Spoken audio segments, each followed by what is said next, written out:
Hello, my name is Adrian and welcome back to our week number 3 of our September kit.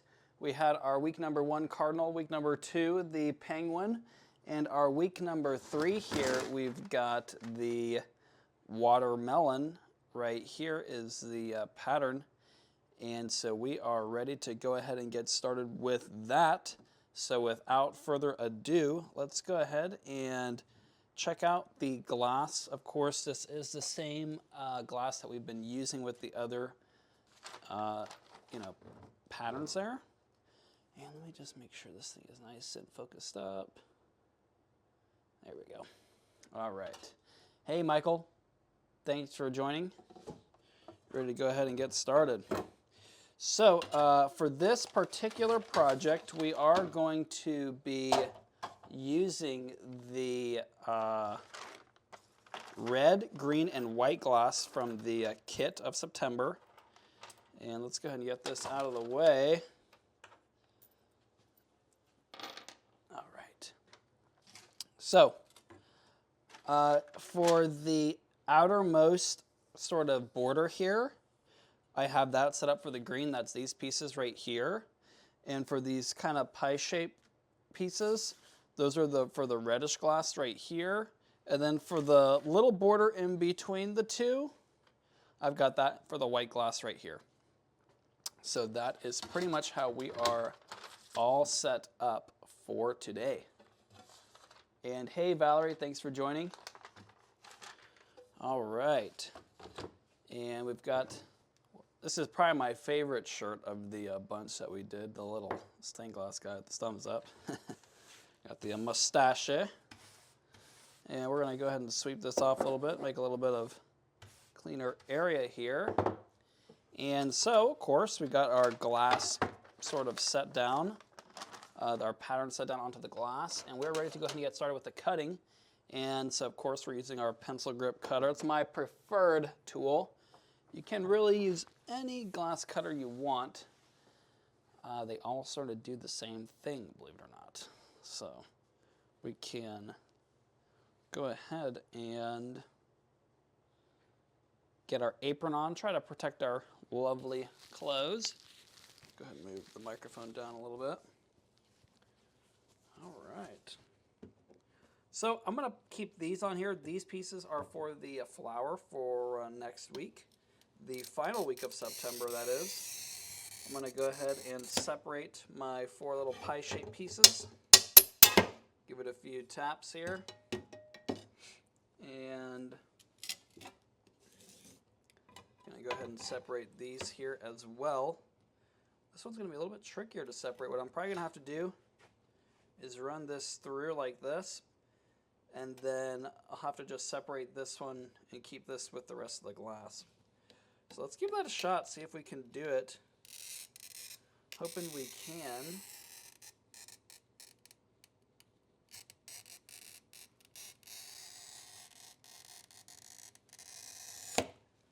There we go.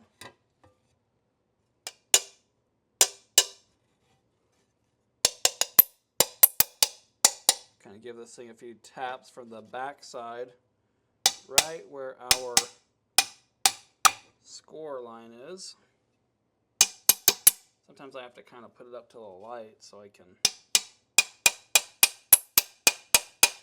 see where that score line is on these more kind of denser, opaque glasses. And you can really start to see that little score separate. And I'm just going to apply a little bit of pressure. I'm really taking my time with this because I do not want for this one to break in the wrong way. So this broke exactly the way we wanted. You can kind of see here. I was really trying to keep this separate, so now I can just separate that right there, and then I'll have my pieces. And I'll have a decent bit of salvaged glass.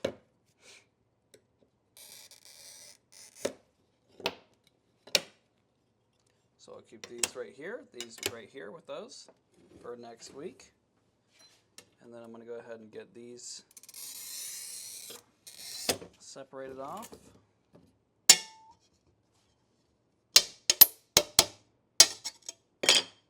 All right. got all of our glass separated, and everything worked out properly. So we've got a lot of this glass left, a lot of the white. We still have a little bit of black left from the penguin and the cardinal. We're actually not going to be using any more black for the flower. So that is working out pretty well this week. We are probably going to go back to the smaller sizes just to ensure that it's not really too close. We were kind of trying out the larger patterns this week, but I think that the smaller ones are going to be a little bit better on the glass usage. And so that's kind of what I want to make sure everyone's got enough glass to do the full kit. And it was kind of close even for me. So I know it's a decent chance people might have some problems, with that. So I want to give everyone the best chance I can instead of people having to buy more glass. You know what I mean? That's really what I want to avoid.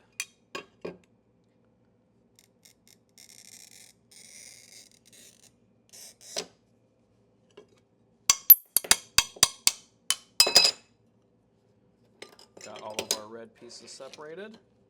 Go ahead and get to the white pieces here. These are going to be a little bit tricky. Now, if these break sort of kind of like this way, it's really not the end of the world if you want to add a little lead line in there. And I might end up doing that. We'll see. If it sort of breaks like this, somewhere in here, it's not the end of the world to add a little lead line. It's probably less than ideal, but not the end of the world.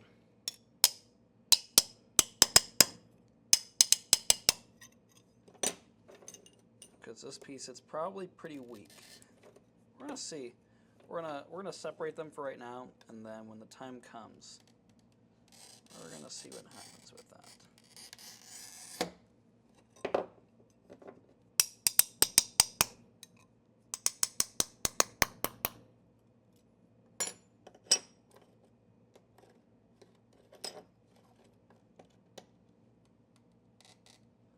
I think I'm going to go ahead and switch over here to our free camera. Give you a little bit of a better view here. So you see I've got a little bit of space in between each one. You've really got to have a nice steady hand through these. Trying to really make sure we don't make a mistake. And the white glass we have plenty of. The green glass we're getting kind of low on. The cardinal used a lot of it in the background, and so did the flower coming up. Uses a lot of it also. So that, will deplete a lot of that green glass, and we'll have to be a little bit careful with our cuts here.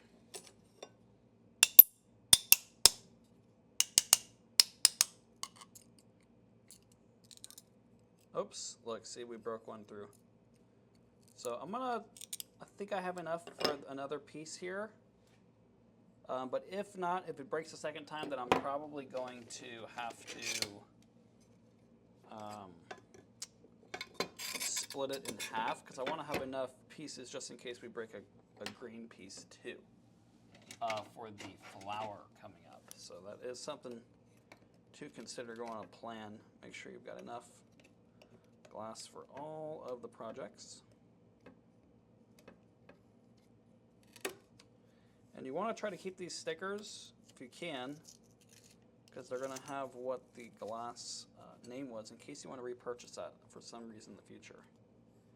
Happens all the time. A customer will say, hey, I don't know what I bought, but I want more of it.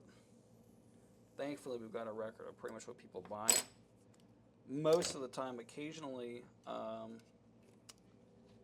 they might check out as a guest or something like that, and then we don't have it. So,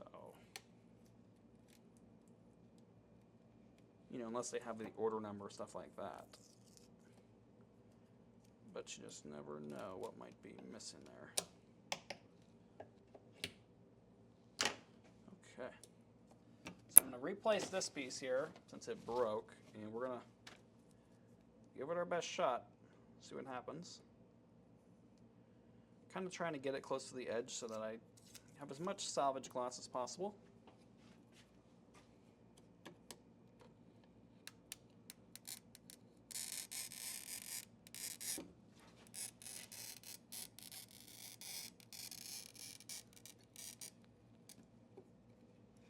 Just taking it nice and slow.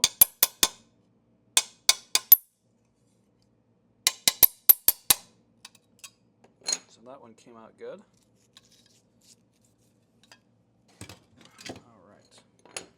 At least we know if any of these break, we can try it in this piece.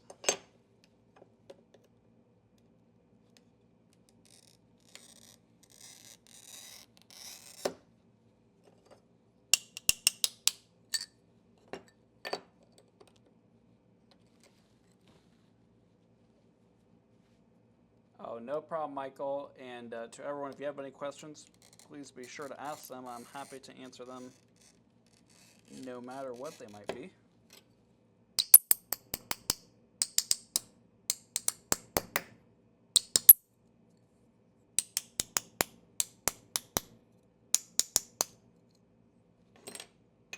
All right, so we've got all of our pieces here cut. And one thing you'll notice, I have these little lines on all of the patterns.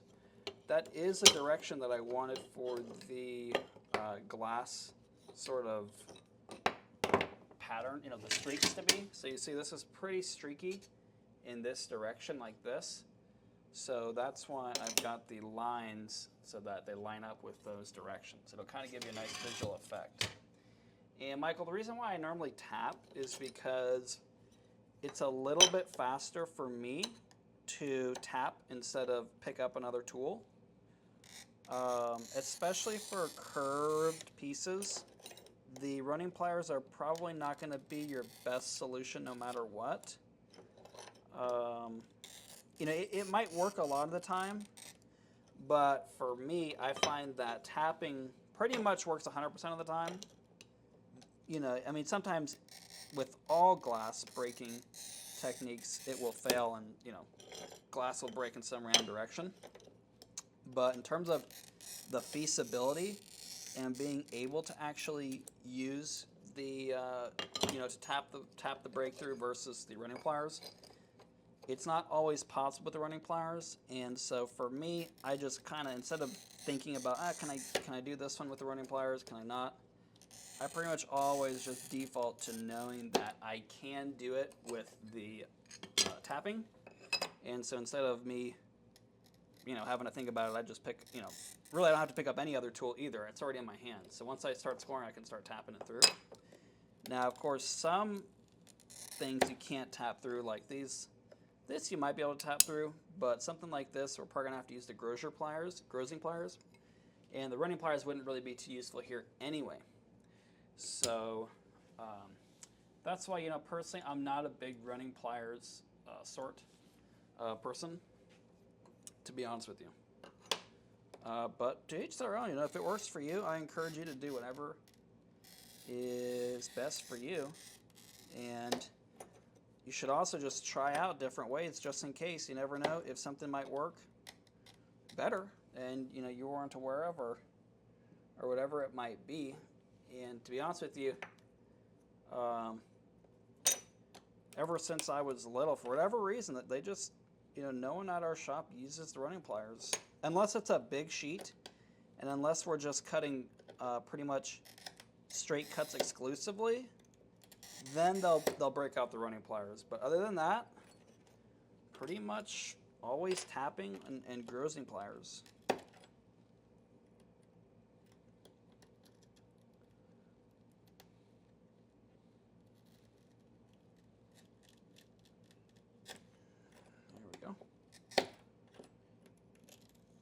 Little pieces here,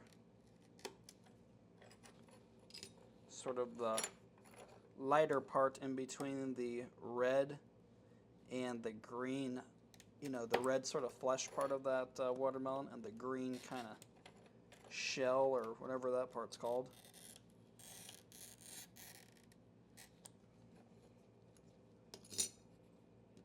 this is the part that doesn't taste like much. Ooh, we already got that one. Probably this one I'm going to go ahead and do another score here. Just make it a little bit easier for us to get that piece out. And what I like to do is to get all our pieces scored first, and then I'll go right into the breaking. And no problem, Michael. Happy to help. That's what I'm here for on these Sundays. And I'm going to keep giving this a shot, probably probably through at least May of next year. And might twist things up a little bit a few times in between them. We might start doing them during the week, during the day. I'm not too sure yet. I am kind of wondering what others might think about that. You know, if we were to try these out on, say, like a Wednesday around noon, or, you know, Fridays at 2 p.m., wondering if we can still make that time. Wondering what you guys think about that. Would like to definitely know before actually doing any sort of changes. And I can also make a post in our Stained Glass Mastery community, which, if you're not familiar with, is our stained glass community where we've got tons of free guides and resources and a good community of like-minded artists to share projects, ask questions, and if you're experienced, to answer questions. It would be really helpful too. So if you're interested in that, I'll leave a link in the description. And we can, of course, also you'll get all the free patterns that you see me working on here. They are all available for free in that community also. So if you're interested in that, sign up.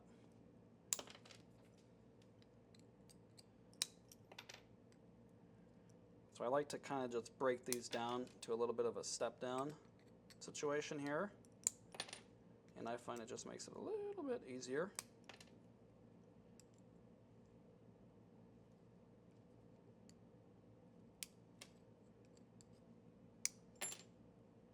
So it looks like we're, oops, what happened? Just a little bit of a messy break there, but no issues yet.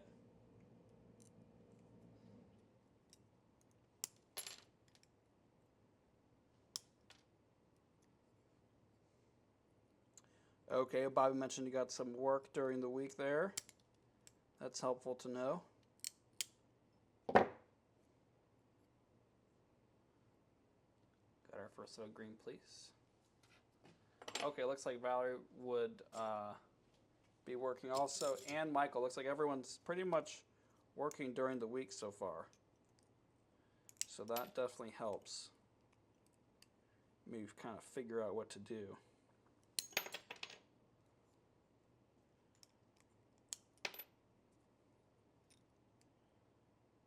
See, this is why I like to do all the cutting first and then do all the breaking. Kind of makes a big mess beneath. And what I might even go ahead and do is grab my other pair of Grosers. Sometimes the glass can be a little bit non-forgiving when it's kind of small like this. So this will give me a little bit of a safer vantage point to hold the glass.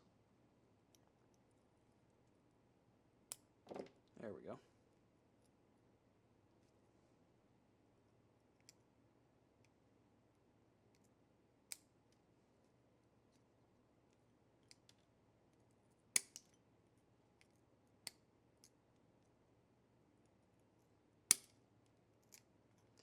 And any little rough edges, we can go ahead and grind those down in the future so it's not too big of a deal if you've got some little rough pieces sticking out, kind of like I've got right here.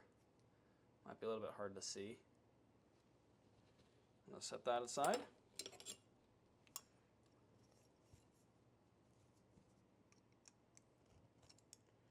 And this one is definitely a little bit of one of the harder projects, only because of the these smaller pieces like this that are really long and narrow, they tend to break.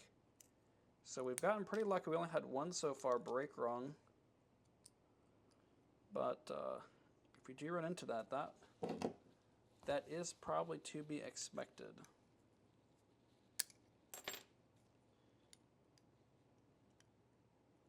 Sometimes you'll get a nice piece of runoff like that.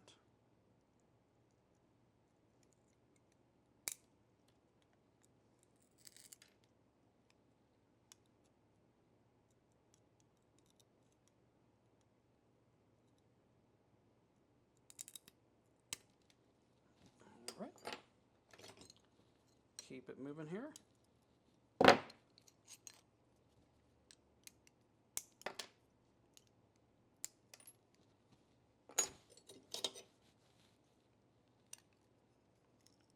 Now this one, you see we've got quite a bit of area, so I can't really grab right next to the score line.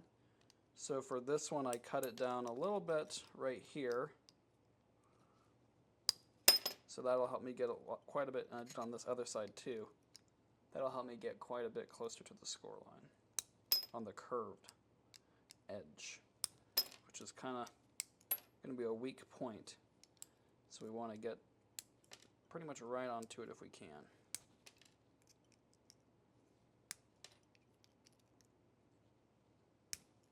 All these spots where I drew these lines are where it's liable to break.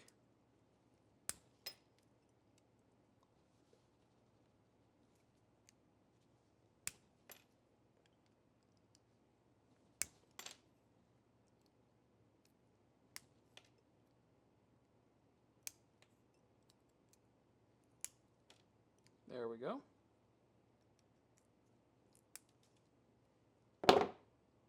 Came out pretty good.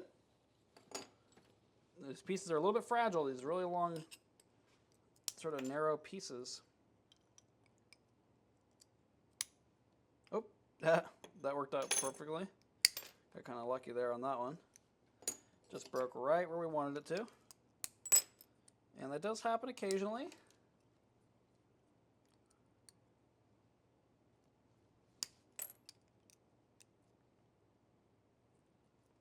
And actually, I like to do the flat end on top, the curved end on the bottom of these jaws here. See, it's got the flat end on that side, because you can get a little bit more leverage that way. There we go. Like when it breaks off into a big long piece like that.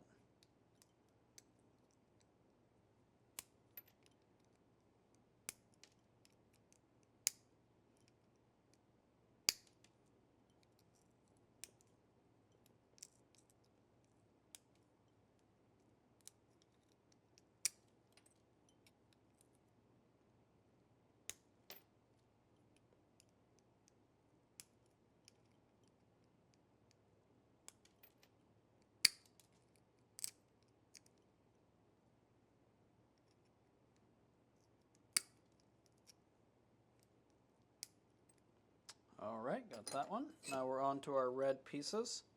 So these are going to be the easiest ones to cut. Sort of the shape, there's no inside curves here. It's all straight line and outside curve.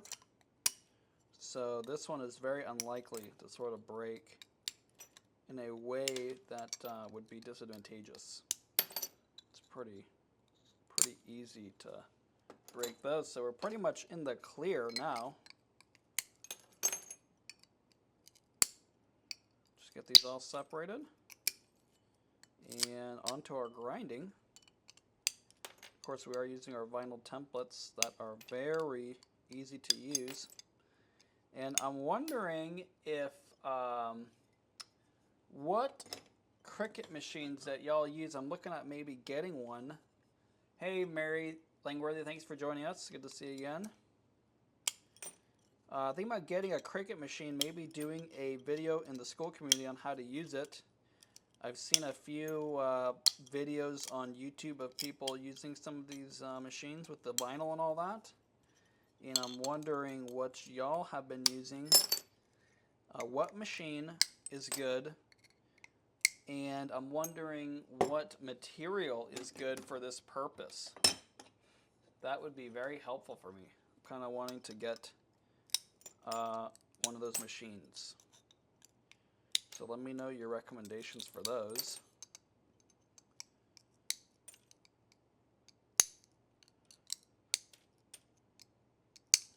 We've got a pretty a large format plotter cutter, and it's just a little bit cumbersome to use. And so I want to try out the Cricut machines. And they didn't look as expensive as kind of like our plotter we've got. And Valerie mentioned, said the original Cricut Maker, they're up to Maker 3 now. So yeah, the Maker 3, I guess, is what everyone puts on the internet as far as what, you know, videos and stuff. From what I could find, wondering if that's probably the general consensus. And Bobby is a Silhouette because your daughter had it, same as the Cricut. Use the vinyl from Walmart. Okay, okay.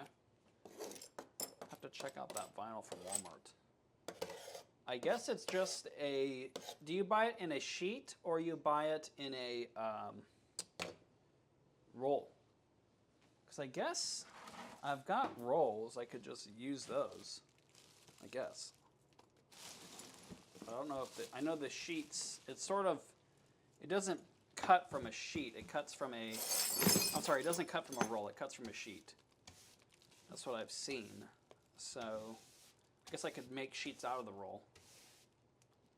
Mary Langworthy has the Maker 3 but hasn't used it much. Okay. Yeah, seems like a lot of people like that Maker 3. And we're going to go ahead and move on to our grinding here. Hopefully I've got my little water cup around here somewhere. Here it is. Set my stuff aside. Okay, so you do use the roll and then cut it down into sort of a sheet. Maker 3 can go 13 inches wide and the rolls can go a few feet. Okay. Yeah, I've got 12-inch rolls too. So I could pretty easily just cut that down to whatever that length is. And then, I know it's got like that little sticky paper or something.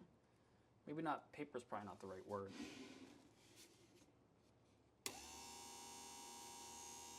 So Mary Beth has the Joy Extra. I guess that's another brand, Joy Extra. Go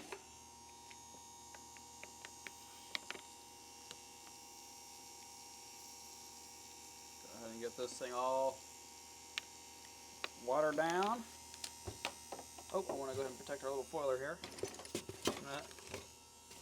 A little bit of debris splashing all over the place. All right, go ahead and get this.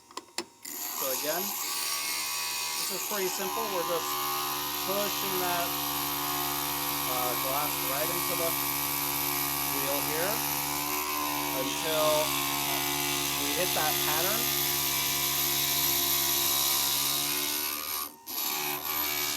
And this is going to help us get a perfect fit. That's why I like to use these vinyl patterns. They work really good.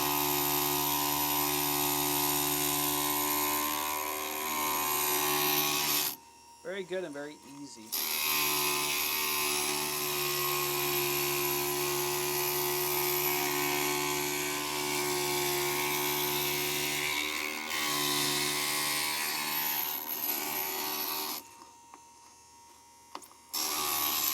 And then after I get it down to the vinyl, I like to do one more pass, and then we can take this off.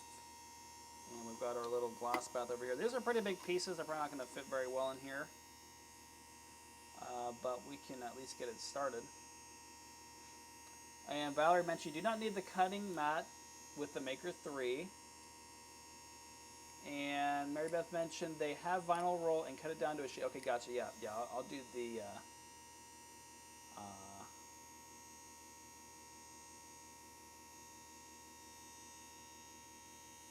I'll plan to use that roll. And Bobby also has a permanent Use it for permanent stickers on ornaments. Use the board that holds the vinyl into the machine. It still holds the vinyl into the machine. It's sticky to hold, so it feeds your paper material or vinyl into the cutter. Oh, okay. So you don't have to cut it into sheets. You can just load a roll in there. Is that what you're saying? And Janelle, I found rolls of vinyl at Hobby Lobby on clearance this week, half off. Nice. Is that vinyl working out for you pretty well, Janelle? I've heard some mixed things about the Hobby Lobby stuff. I personally haven't been there to buy any of that stuff. I did buy some fabric there before.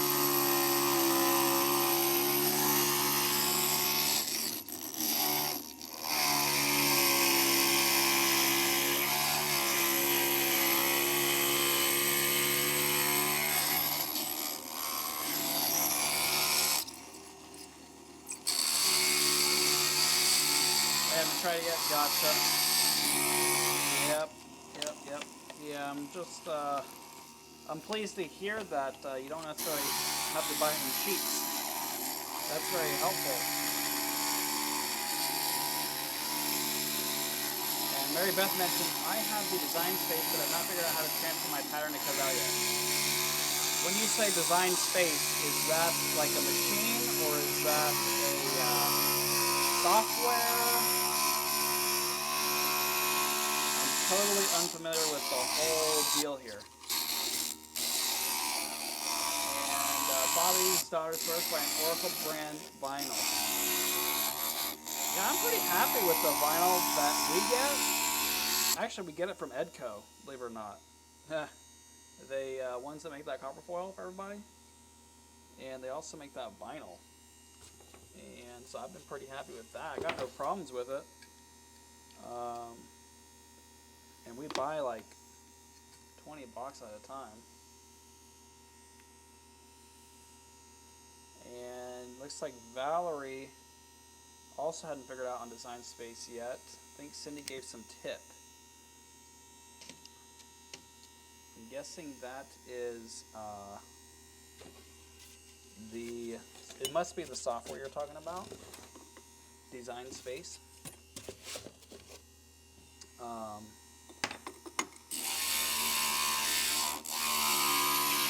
I do know that all the patterns that I give away for free, the files themselves are they PDFs or PNG? I forget. I think they're in .png. Okay, Design Space is the Cricut software for laying out your product. Okay, gotcha. Yeah, maybe I should try getting this Cricut software, and I can make a video, and then y'all can make them for free if you want to.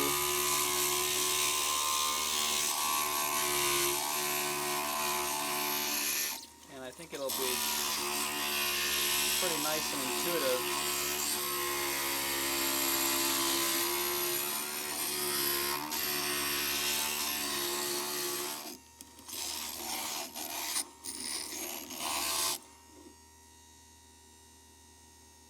Yeah, Mary Beth, I think we can get something figured out there. Probably have to get this thing ordered. They're pretty expensive. I guess the Maker 3, right? It's the one most people have.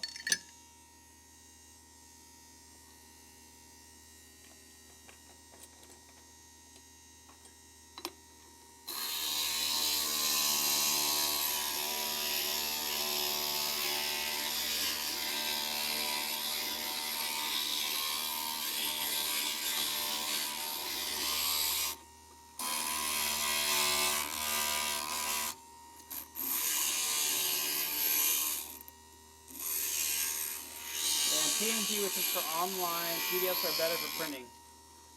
But will the PDFs work in the, what's it called, the Maker, or the Design Space will it work in the design space? Because I kind of saw some videos on the internet, and it seemed like people were mostly talking about the PNG being ideal because of the transparent background. But I think I have them saved in PDF and PNG. I'm going to go ahead and switch on to another view here so you have an idea of what the heck's going on. Kind of see all that little red poking out on the sides and stuff. Just taking that all the way down to our template.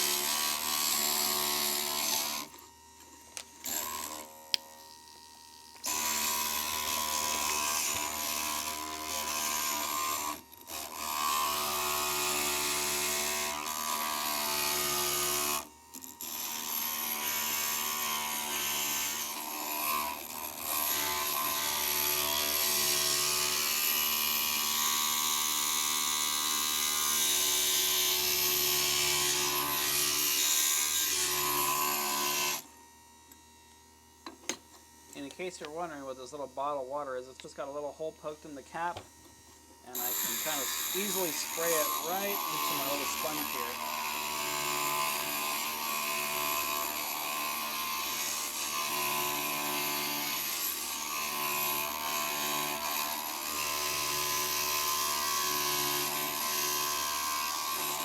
Okay, gotcha, Valerie. Oh, they're 170 bucks. That's not too bad. You know what? I forgot. I was looking on the internet too at some YouTube videos. I saw they do an SVG file, and that's probably the best one, that vector format. So I can just start exporting them in SVG, and I can post a link to those too. And then I think you might have a little bit more luck with that. Now that I think about it, that was the best thing to do. Because I use Illustrator, Adobe Illustrator for all of our patterns. And, you know, Photoshop is we need to mock something up, the colors, whatever. And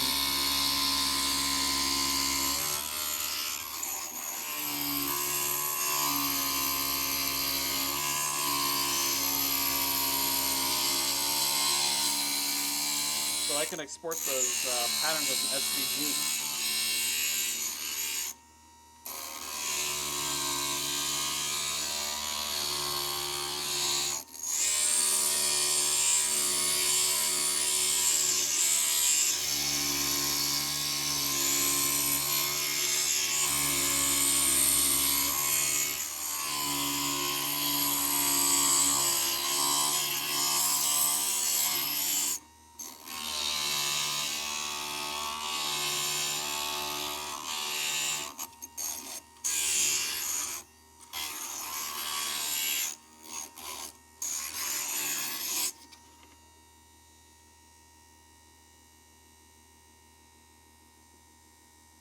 Oh, gotcha, Mary Beth.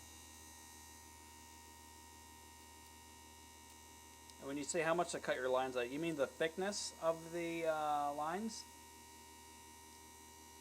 Okay, Bobby likes to take the PDF trace in Sketchbook, which is, I'm assuming...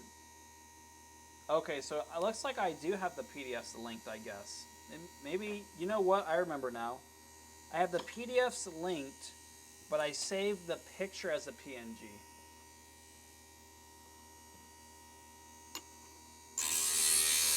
Oh, gotcha, Valerie. You use the Illustrator and Photoshop InDesign. That's graphic designer. The Cricut design space frustrates me. When you say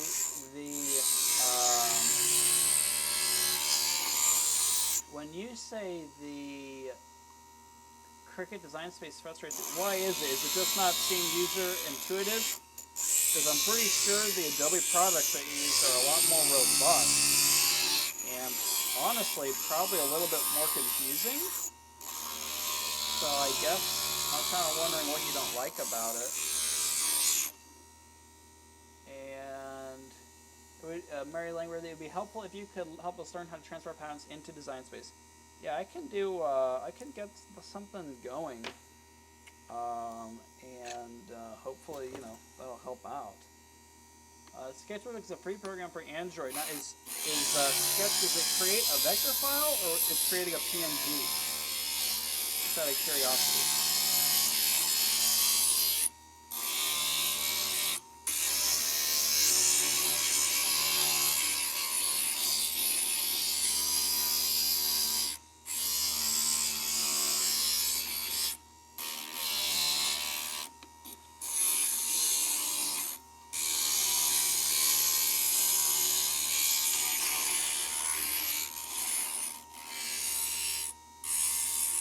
And Mary Beth Nancy, I've been trying to figure this out for a month.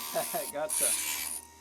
And I'm wondering, this might be a bit of an ask on my end, but I'm wondering if I started to sell these patterns in whatever format's best for design space and all that stuff, would you guys be opposed to buying them for like $1, something like that, just to help support me a little bit more for doing all the streams? Wondering what your take would be on something like that.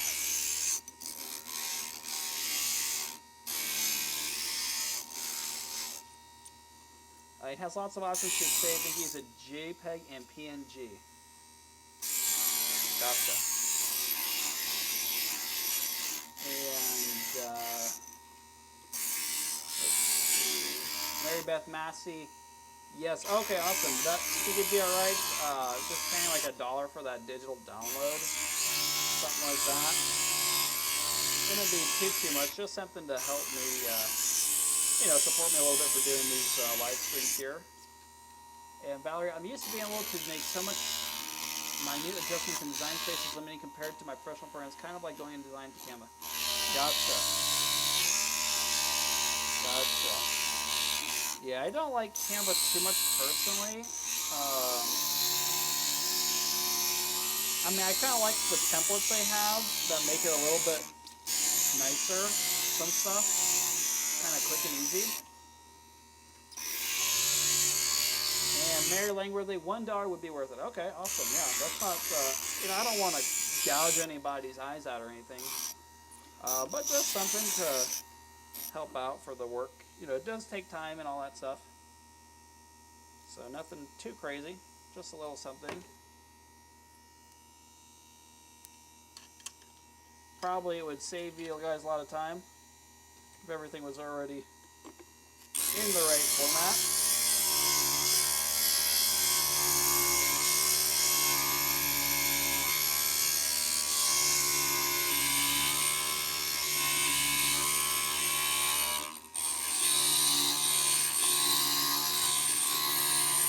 And of course you can still do all the tracing or do whatever you want to do for free still.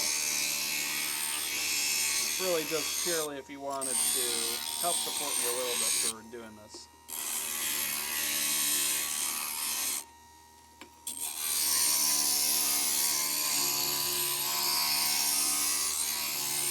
So at the end of the day, I'll probably have the PDFs still for free.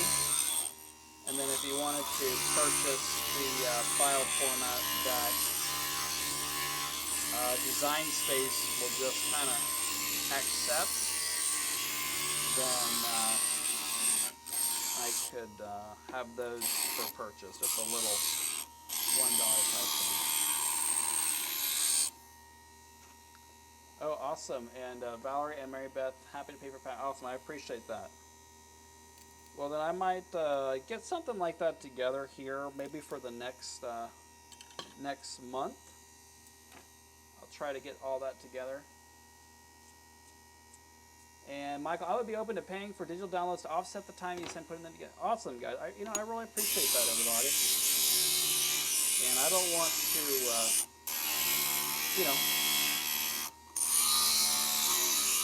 be too annoying or anything. Just a little something. If you guys want to, no problem. And if you want to still, like I said, trace the PDFs, or if you want to print them out, whatever you want to do is perfectly fine with me.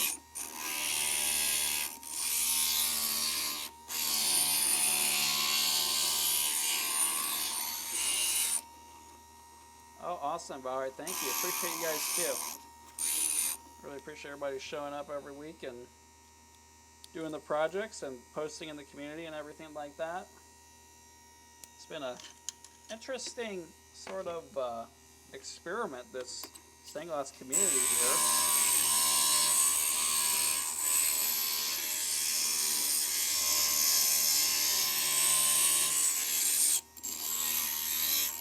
Probably should make some little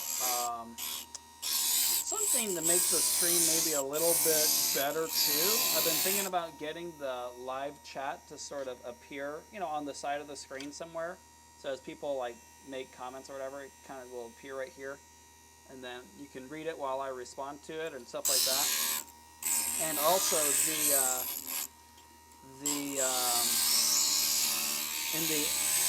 in the recording after the video is posted, you know, it might not be so confusing. It kind of sounds like I'm just talking to myself after the video is posted. And I think it might be a little bit better if we had that chat going. So I do think I need to do something like that. And I was also maybe thinking about doing a little bit of a background music type of thing. I'm not sure yet, though. Not sure yet how to do all that. So I'll have to figure all that out. I'm not sure if that sounds like it'd be an interesting thing for y'all. But let me know what y'all think about these ideas. And thank you, Mary Langworthy. Learned a lot from. Thank you very much. Hey, no problem at all. Happy to help here. And with that, we've pretty much got our glass grinded down fully here. And so what we're going to want to do, I'm just going to kind of leave that in there. And I like to put it in this cup because I like for the pieces to be kind of fully submerged in the water. In this case, they're a little bit awkward shape. I kind of need like a bucket or something to work out with this a little bit better, I think. But for now, we're going to kind of make do with what we've got here. So I'll try to keep the edges wet here to prevent the glass dust from drying on there, really building up. And the edges are kind of the most important part here, and we want to make sure it's super dry. And before we start foiling, I like to make sure to go through and check all of our pieces, make sure that we are all fitting properly. So we've got our pattern right here. Have to kind of figure out which piece goes where. Looks like that one goes there. So we got our kind of streaks of color going to the middle there.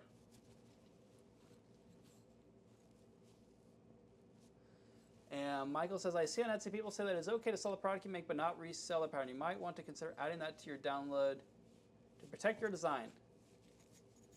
Yeah, honestly, you know, for me personally, if people want to take it and all that stuff, I really don't mind.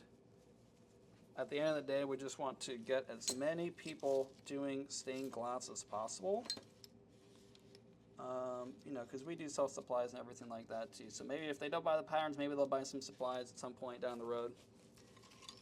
And but if not, you know, that's okay too.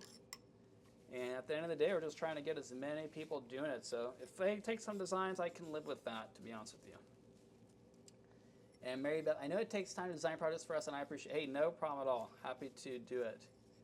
And Bobby, I enjoy working along with you today. I'm working on projects for a craft show, a bear, and a couple candy canes. Oh, very cool, Bobby.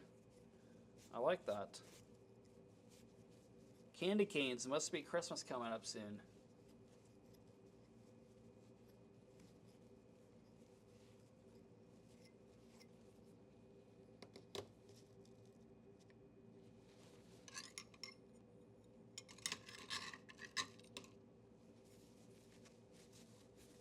So one by one, we'll just take it all. And no problem at all, Michael. Happy to help. Thank y'all for showing up. Really appreciate that.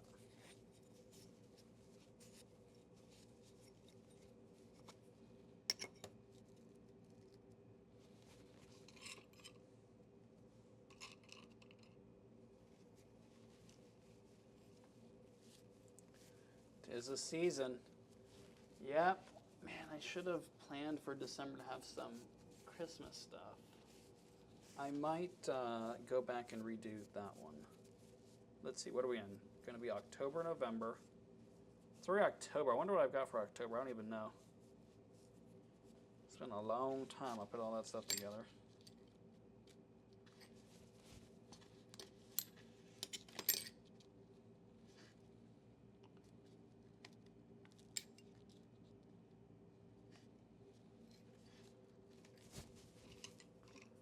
Got our little watermelon coming through here.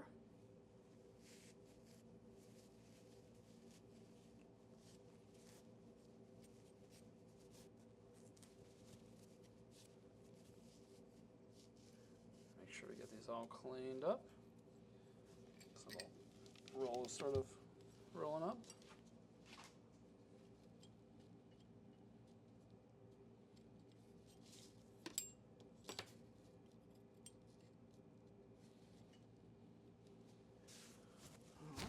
Little watermelon coming together.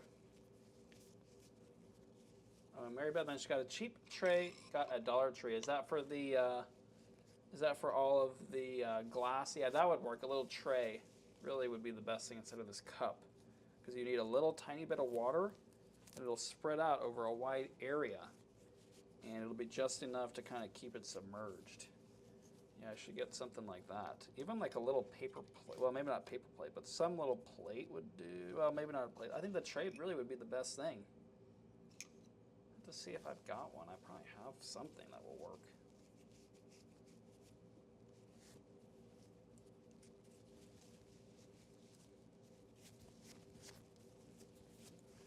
Our little watermelon is coming together quite nicely. It looks pretty tasty, to be honest with you.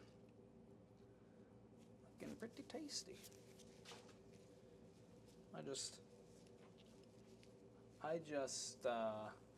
devoured about half a watermelon last week. Probably over the course of like 2 days.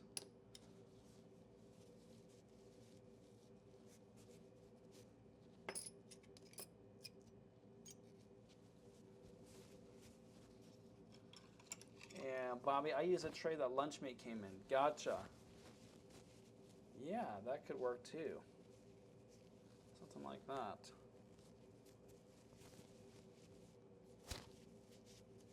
Hey, Bobby, where is your trade show? You said trade show or craft show? Yeah, craft show. Is that like a local thing that you like to do?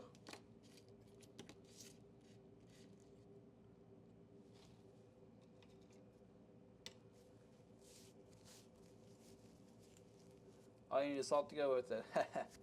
Yep. I do like a little bit of salt on the watermelon.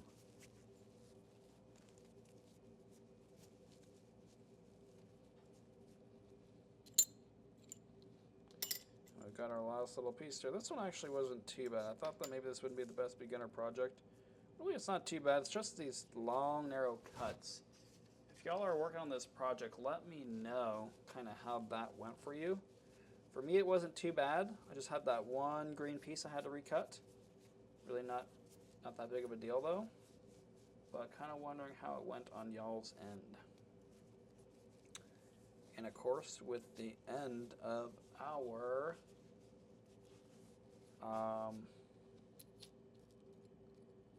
cleaning up here, kind of concludes our grinding. And we are ready to begin our foiling. And let's go ahead and check to see how well these are all fitting together. Hopefully pretty good. You want to make sure that these colors line up. And you got a nice straight line and a nice curve around the perimeter.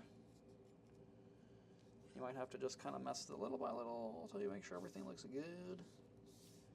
Really good. If you want to, you could even make these into 4 separate slices.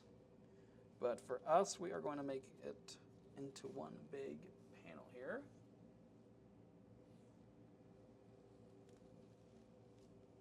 There we go. You can see it fits pretty good. Have to make sure this is gonna, I have to adjust this thing slightly. I think this might even be inverted. Sometimes these pieces you can't really tell, but the angle will just be slightly off. And there we go. I think pretty much did it. Get it to line up good. So I think that will pretty much do. So we're ready to get to the actual boiling here. And Bobby's got shows this weekend in Laurel, Montana, and then in Billings, Montana. Okay, gotcha. So some pretty big shows up there. It's a long ways away, at least from where I'm at. I bet it is cold in Montana. I saw that show with the ranches, you know? All the ranches and all that. I forgot the name of it. Yellowstone, all that stuff. Pretty wild show. And Michael says, my fur babies are watching with me today. Of course, it could be the goldfish crackers I am feeding them, but they are sticking around. Awesome. Those are cats or dogs you got there. And Mary, I think I'd like to paint seeds on to get a little pop. That's actually a great idea. Paint some black seeds on there. That's a great idea. That would do the trick. That would definitely do the trick. Let's see here. See if I can kind of get this into a good spot. You can get a good look at what the heck is going on here. That's pretty good. It's nice here now, 80 yesterday. Oh, that is nice. We are in the hundos. Maybe not in the hundreds right now. Probably in the 80s right now. Maybe in the 90s by this time of the day. It was a little bit cool this morning. Oh, gotcha. Got one dog and one cat. Michael, I don't know if you saw. We've actually done a few dogs and cats. Actually, I forgot. I think this was last month. We did a beagle and a cat here. And, oh, we did another cat right here. Oh, we did a husky in this one. I'm not sure what kind of dog you've got. I think we've got a few more dogs planned too. I'll have to look at the patterns. Okay. And we'll go to our trusty magnifoiler. Using the black backing. Kind of my favorite backing to use, to be honest. And I like this foiler. I feel like it makes a pretty quick work of it. Does a great job. Consistent job.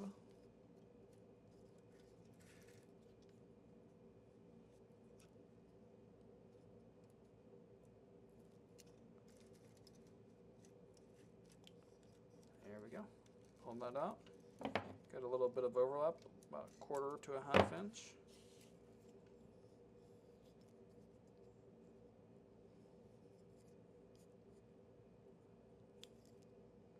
And I like to fold it over up to the corner. And then I like to fold that over. And then it's pretty much ready for burnishing. Got a nice even reveal on both sides. Pretty quick work. And Valerie mentioned I plan to eventually do both the Beagle and the Husky. Yep, you know, those two were some of my favorite. I think the Husky actually, I don't know why, I just thought it looked really cool. I don't even personally have any animals. But not that I don't like them, I just don't have any. But I just really like the way that it looked. I thought it looked cool. I was really happy with how that one came out. It's probably one of my favorite ones we did. And Michael, I saw those shows. I'm anxious to get some Glad to try to cats and dogs. I bet you are. Mary Langworth, I have 2 Chihuahuas and a calico cat with 6 toes on each paw. Whoa, 6 toes. Is that normal? It's very interesting.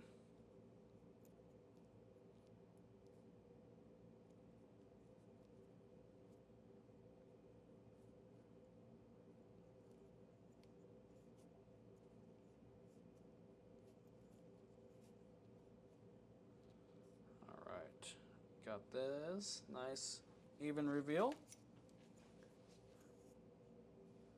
And Bobby, I've got 2 dogs, Dachshund and Mutt. Nice. I think we do have a Dachshund planned. We for sure have a Dachshund planned. I think next month. No, it's not a dog. I know next month we have a bonsai tree planned. That one I'm pretty excited for. I think that one might take the cake as my new favorite. We're gonna see. But that one looked pretty dang awesome. I'm really excited for that one. And Valerie, I love Chihuahuas. I have a long-haired deer head Chihuahua. Very cool. Very cool. And Mary Langworthy says it is not normal for that cat to have 6 toes. Huh. I guess it had a mutation or something. Very interesting.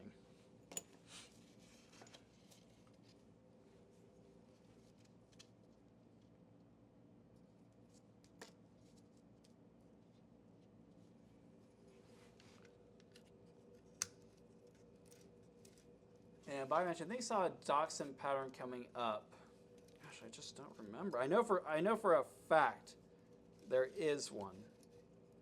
And I love those little dachshunds. They're pretty cool. I just don't remember when it is.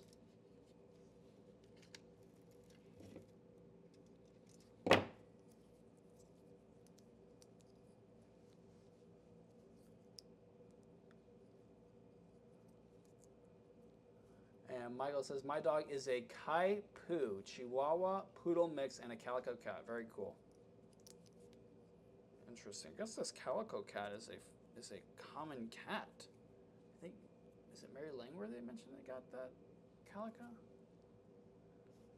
And Mary Langworthy mentioned my little Chi is a diva and runs the house. She weighs 3 pounds. Wow.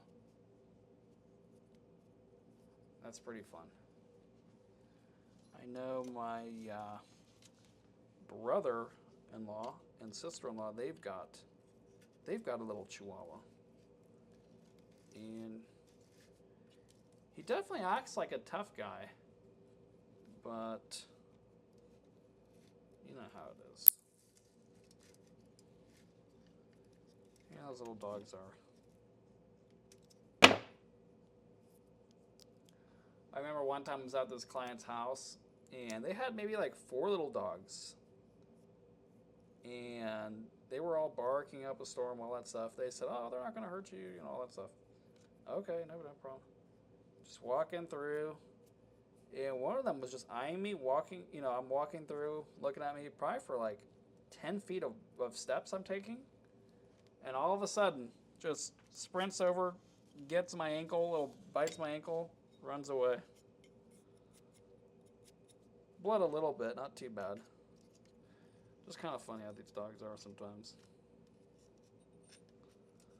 Kind of saw him in the corner of my eye, just eyeing me down. Want to let me know this is his house, I guess. And Michael, mine is about 11 pounds and a sweet pup. The cat, on the other hand, is a handful. I believe it. I believe that.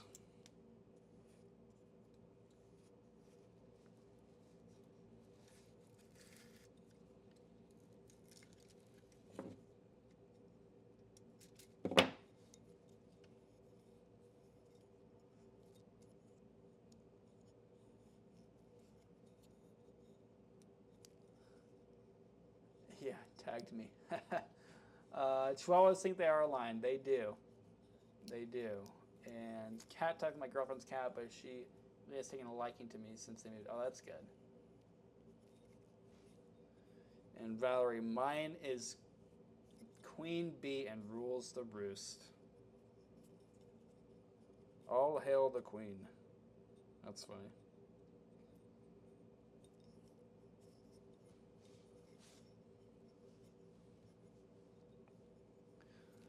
Pretty funny. Little doggy, big personality.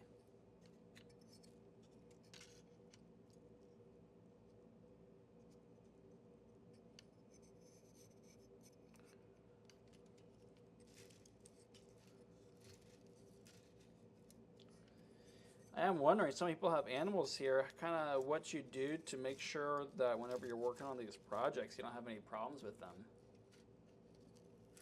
You know, like getting stuff in their paw, stuff like that. Little glass and stuff. Kind of wondering if y'all do anything special or just kind of look out, you know. I don't have any, so I'm not too sure. I imagine it'd be like if I had some kids or something. Kind of have to probably be careful in case they walk over there.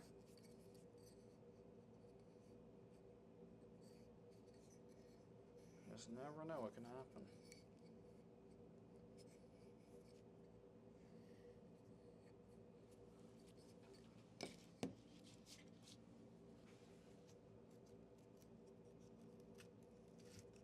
Oh, gotcha.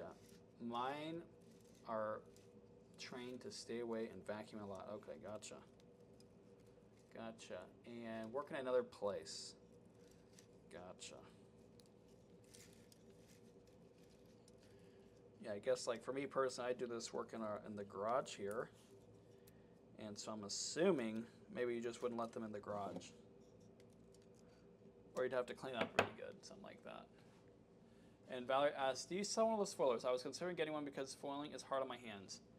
Yes, we do sell this. It's called the Magna Foiler, M-A-G-N-E Foiler. And I've been liking it quite a bit. You know, I used to have a DIY foiler that I made. Well, I made it using components from other foilers. And it was working out really well, but the problem was it just wasn't a nice polished product that people could buy. And if you wanted it, you had to buy the components and then put it all together. It's kind of a pain, but this one I've been liking it. This is a pretty good. Now I will say it's a little bit more expensive, and it does have a bit of a learning curve. And occasionally you you know, depending on the size of the piece and stuff, you kind of still have to foil it by hand a little bit. But it works perfectly as a dispenser for whenever that happens. And it comes with a nice fit, the fit I'm using right now, which I like to use on these inside curves. Try to keep it from ripping. I like to just gradually work it down. And I forgot how much they are. I think they're over $100. But like I said, I have been, you know, I don't know how many projects we've done with it by now. But I like how it's really easy to switch out the foil. It's really easy to move from different, you know, widths of foil. Right now I'm using a 1/4 inch width. And I kind of prefer the 1/4 inch, I think. I think you get a little bit more strength, you know, on your panel. And I think it's a little more forgiving than, you know, some of the other widths, the narrower widths. But yeah, you'll see probably on some of the other videos, especially next month, we're going to go back to using the small patterns because I just want to make sure everyone has enough glass to finish. And so the pieces are going to get a little bit smaller again. You're going to see sometimes when the pieces are a little bit small, you have to kind of hand foil it. But still, in my opinion, superior to foiling from the roll. You know what I mean? I think that roll is just a little bit harder to do. Kind of like having to balance a few items. If you had a third hand, it might work out really easily. But this thing kind of acts like a third hand. So I do like that quite a bit.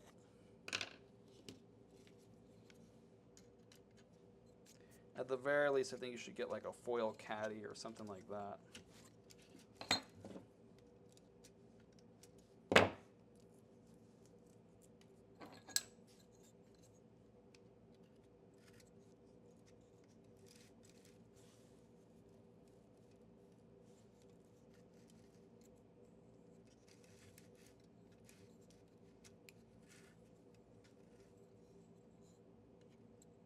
Oops.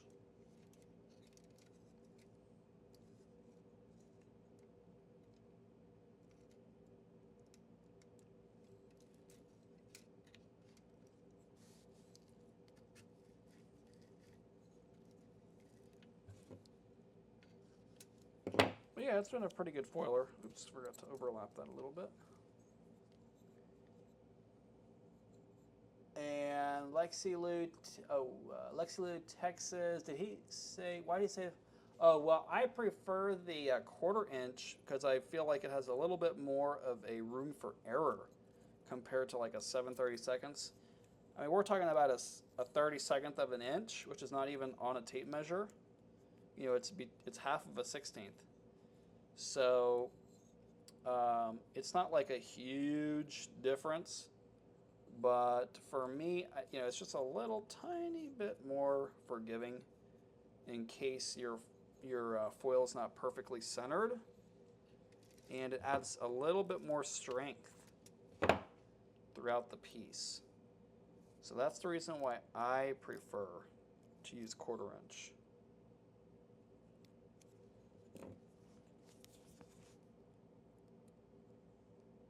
But of course, like all things, to each their own. All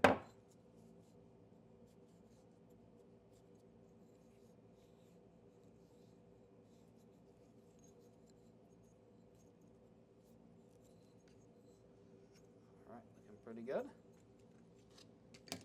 Got a couple more pieces of foil here.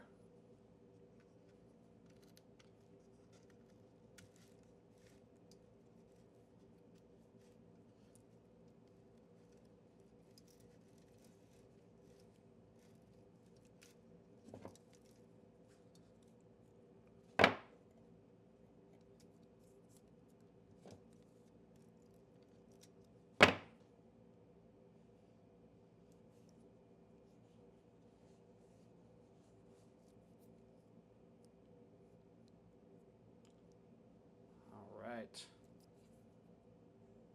Got one more piece after this one. And this curve is kind of gentle enough, we don't have to really worry about it ripping.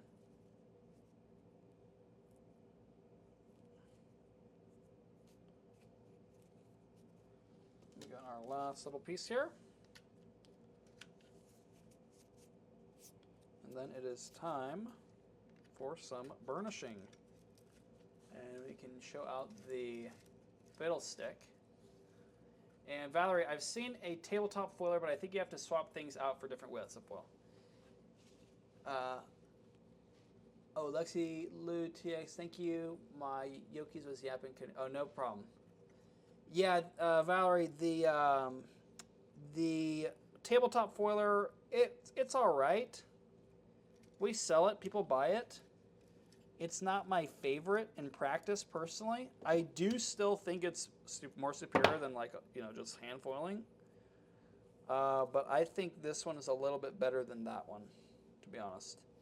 Because when you're putting it flat on the little table, you know, when you have your piece of glass flat on the table, you kind of have to, well, what ends up happening is when you're pushing it through, the foil gets kind of crumpled on it, is what it seems like to me. And it has a little bit of friction. I think it's still, you know, better than hand foiling, like I said. But I kind of like this style more, where you're not like pushing it into a wheel. You're more like pushing the glass into this little bearing right here. So that's just my personal preference. But people definitely like that other one a lot. And this is all the backing we used right here in this short time.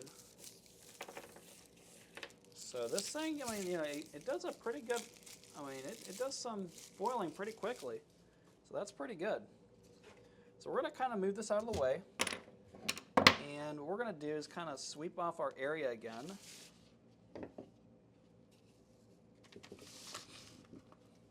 And let's see here. Let's go ahead and get this all swept off here.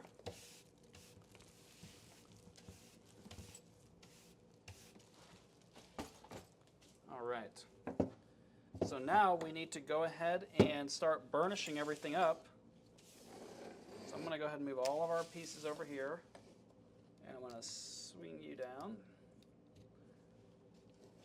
And kind of move you off to the side over here. And we'll get out our little fiddle stick. And I wonder if I can even show you, as the pieces get burnished here, them going onto the pattern. That's always pretty fun. Let's see if I can get this. The camera angle, it is super messing with my brain right now. Okay, here we go. How are we doing? There are so many planes of direction I can alter the camera, and then also it's reversed on the previewing monitor. So my brain is trying to figure that out. Okay, I think it's good here.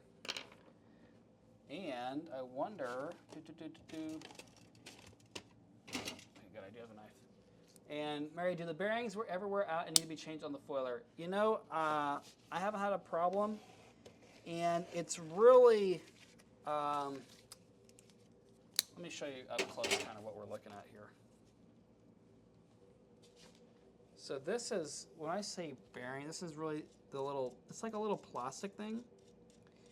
And I mean, I don't think it's really gonna wear out. Really, I think it's just a pin that goes through this part. And then it kind of just secures those little plastic parts in place, those little plastic bearings. And, you know, to me, I can't really see it going out. I mean, I'd be really surprised if that happened. I'm not sure how it would happen. I'm sure there's a possibility somehow. But I haven't had any problems. And we've done a fair amount of projects on it so far. And I don't really anticipate any problem. It doesn't seem to really operate any differently than when I first got it. And I know that it's a Creators foiling product. Creators is the name of the company that makes it.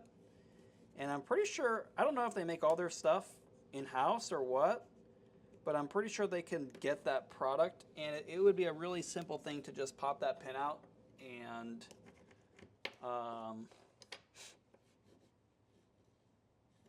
put a new one in, to be honest with you.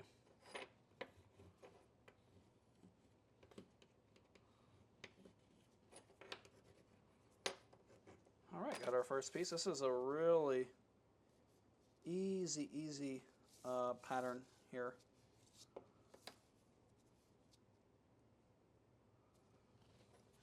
To burnish. And the glass, it's all smooth glass, so we're not going to have any problems with the texture. It's sort of ripping on that texture. And what I like to do first is get the edges first, try to remove any sort of air, stuff like that might get trapped in there. And then I like to do the faces.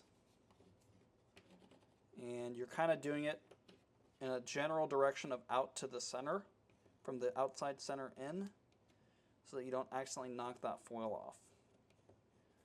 And you'll kind of see that foil sort of take the shape of that glass, whatever texture you're using. And that's what you want. Got all the edges, back to the face. And this is the little fiddle stick that comes with the Magnafoiler. And I've been pretty happy with it, to be honest with you.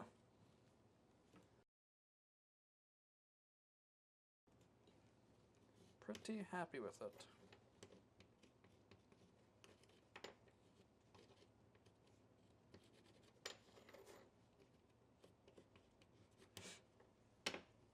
Alrighty.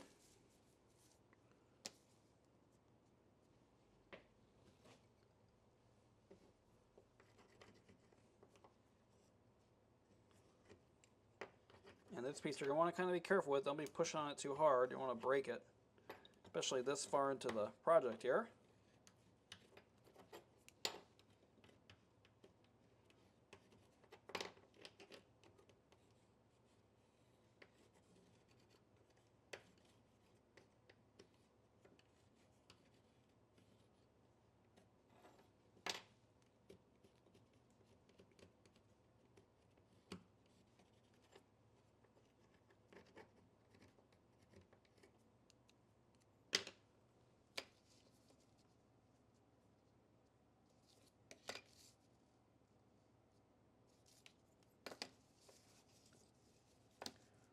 Make sure all the angles are right.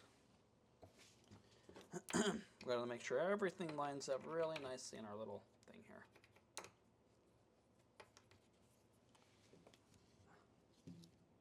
There we go.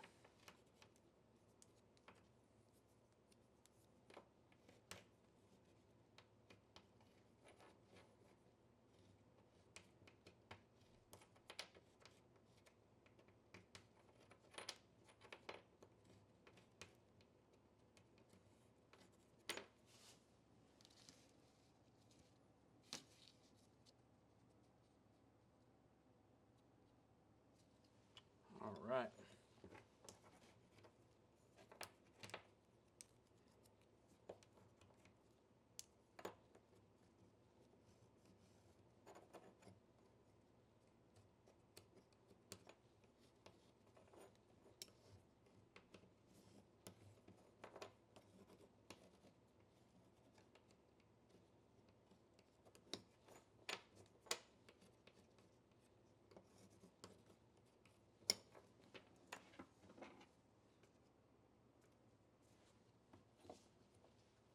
Things seems to be coming together pretty nicely. Pretty happy with this little panel here. And of course, next up we will be doing some soldering.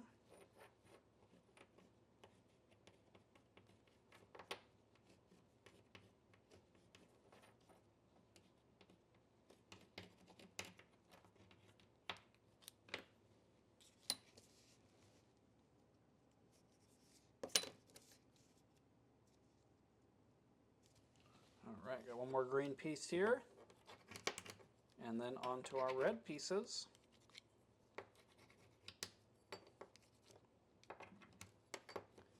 And this part I personally find to be probably the most tedious.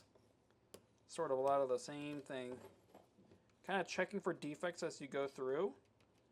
Make sure the foil's pretty much covering all the areas that you're expecting it to cover. Make sure that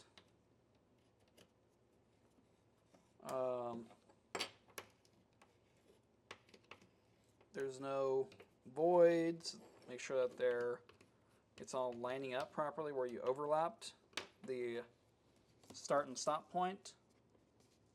So you do have some things to kind of watch out for.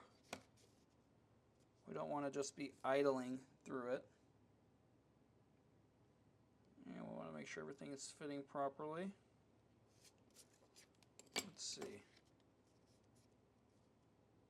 Nope, this is definitely the way. Let's see how this one looks. Nope. All right. Got just a few more here to do.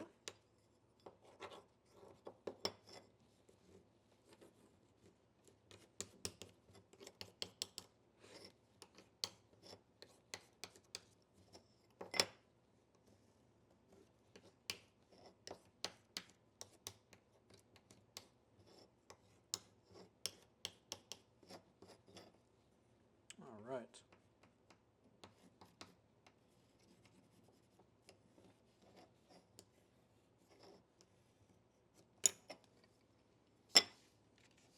Oops. There we go. Make sure we got everything in the right spot.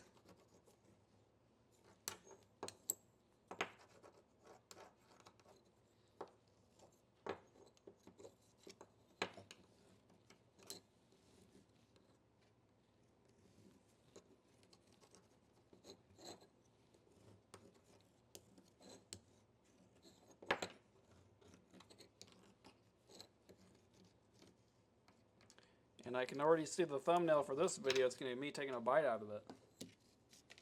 Kind of a fun little thing to do.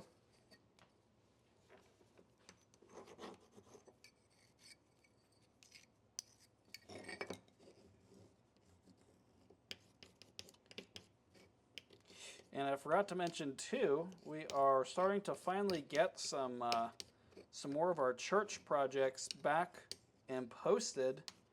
Recently hired somebody to help us out with all the video editing with that. So really thankful for them, and we're making a good progress.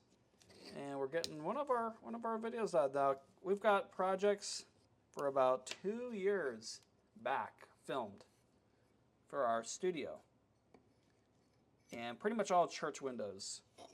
And so we've got hundreds of videos to release. And so really thankful to kind of be getting back on that train. I think, yeah, we're going to probably do it on Sundays. I think the first one actually went live today, or not the first one, but, you know, this week's video went live. I think we're going to do it on Sundays. You know, schedule them for posting.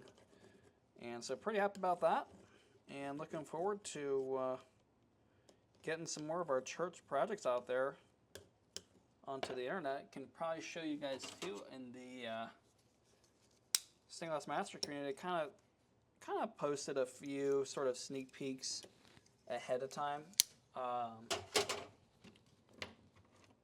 but kind of get some videos to see kind of really how we go through our shop and really do every single window. Kind of the secrets, all the secrets being revealed. So if you're interested in that, check that out on the YouTube, on the Mr. Stained Glass YouTube channel.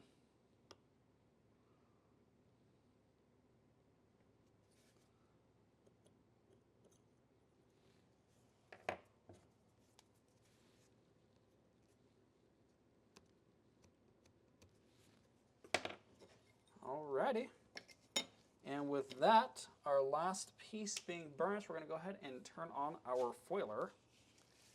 I'm sorry, our soldering iron, and we've got our little watermelon here.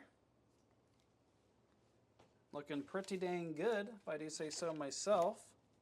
We're going to want to really make sure everything is lined up exactly the way we want. I don't want for there to be any surprises. I want for everything to be lined up really nicely. So I'm going to have to take a little bit of extra time here. And once I get it, we're going to take a look. And we're going to see how we did. And we're going to see where we need to kind of pay attention, make sure we don't make a mistake that is pretty much unfixable at this point if we do make one. So I think that's looking pretty good.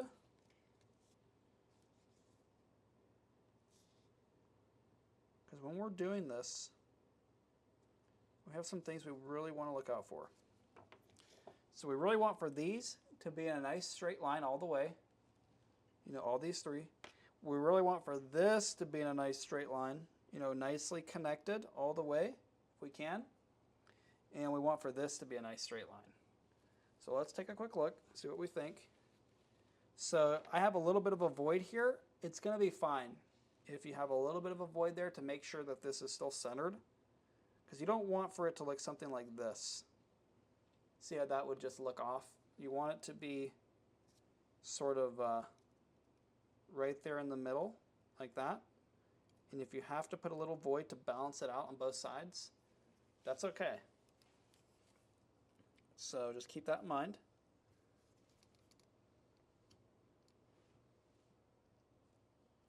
Let's see. There we go. Okay, now I kind of messed it up a little bit, so I'm going to readjust it.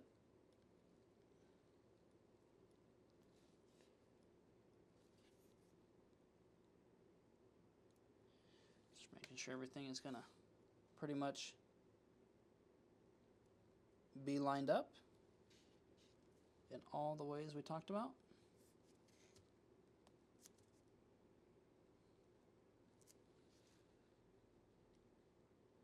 If there are little voids, just doing my best to kind of split the difference between them. And I think that looks pretty good. So we're going to go ahead and get some blue gloves on, try to keep these chemicals off our hands as much as we can.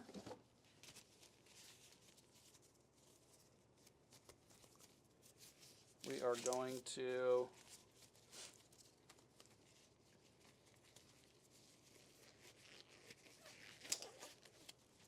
get our flux out, get our solder out, get our fume extraction out. Grab my little corrugated tube over here.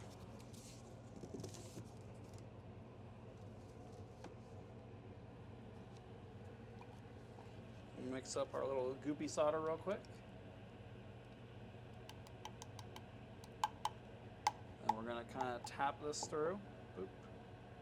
We're going to try to get all of the joints here soldered. That will just hold our piece together nicely. That'll be a good starting point. Go ahead and grab my wire brush. I like to go ahead and clean off the, see the iron, it's kind of, the iron tip has some debris on it. And you kind of brush that off to the side here. Try to avoid getting all that junk all over our little panel. Now it's nice and clean. So I just wire brush it off. Okay. So we're going to grab our solder here. We're just going to, like I said, tack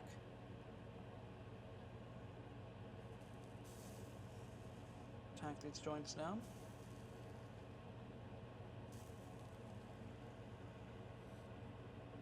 Trying to make sure we do not move our glass as much as we can. Unravel a little bit of solder here.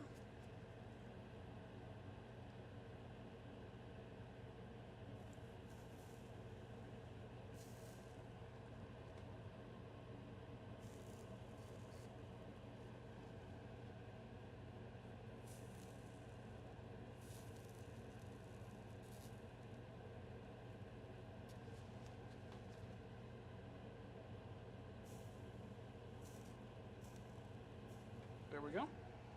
Pretty much got that all secured to itself. That should pretty much hold the shape that we want. So we're going to go ahead and do a little rearranging here. The reason why I like to get this, let's see here, kind of up and off of the pattern. I use the pattern to help align everything. In this particular panel, it's pretty obvious where stuff goes. But in some of the others, not so much. You kind of need a little hand. So we're done with that pattern for now. And we can just work right on the table here.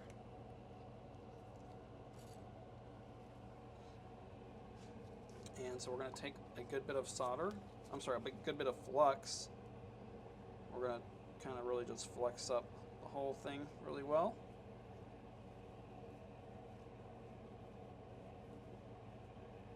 And we're going to proceed to put a substantial amount of solder on here.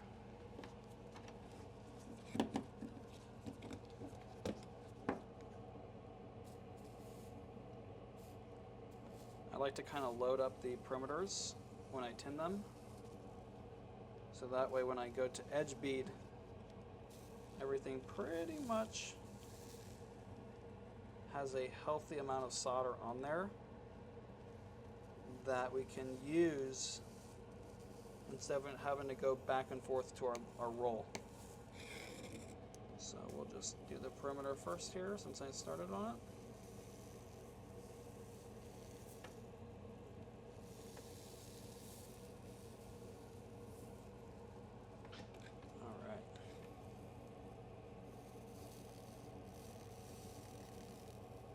Now I'm using a 50-50 solder, which is not the most ideal choice. It's probably the worst choice in all the grades because it is the least runny. So, well, not the least runny, but it is not as runny as 60-40. So you're gonna have to kind of be a little bit more careful with getting a nice rounded bead. And to be honest with you, this first pass is not super critical because when we do the backside, it's a good chance we're going to conduct a little bit of heat through and it might mess this front side up. So we might have to end up redoing some of this anyway, but we're going to try to do our best to make it look as good as we can. So sometimes, especially with this 50-50, you have to kind of tap it through.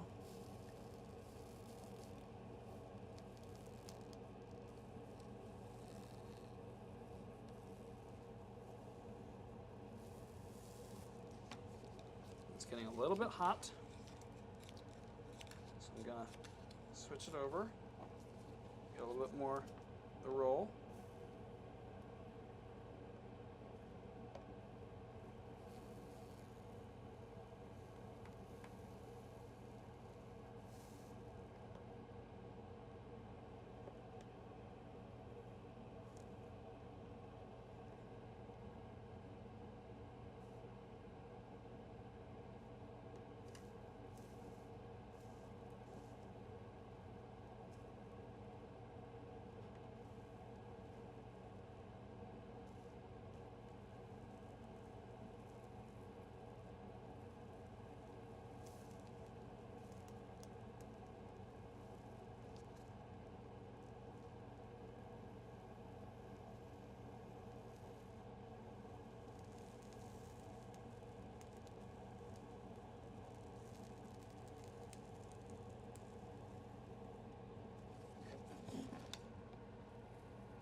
we're just kind of taking it nice and slow. No need to rush here. It's a pretty simple one to solder, this particular panel. Really, if you have the pieces tacked properly, you're probably going to be in good shape.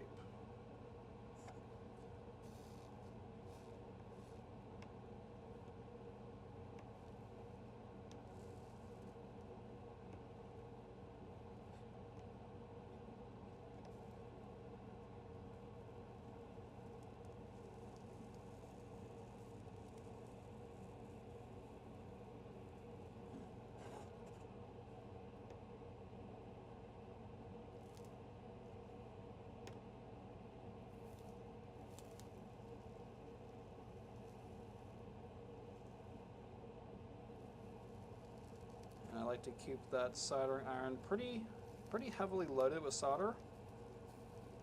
I find that gives us a nice, smooth, rounded bead. If you get too little, it's going to end up looking flat and sunken in, which we want to avoid. So far, I'm pretty happy with the way this is turning out.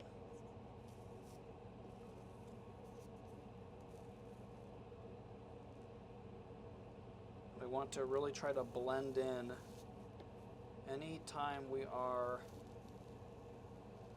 crossing over a solder joint that was already there. We want to try to blend in the new solder with the old solder. Sometimes it takes a few taps to do that. You have to remember too that sometimes messing with these too much ends up making them worse instead of better.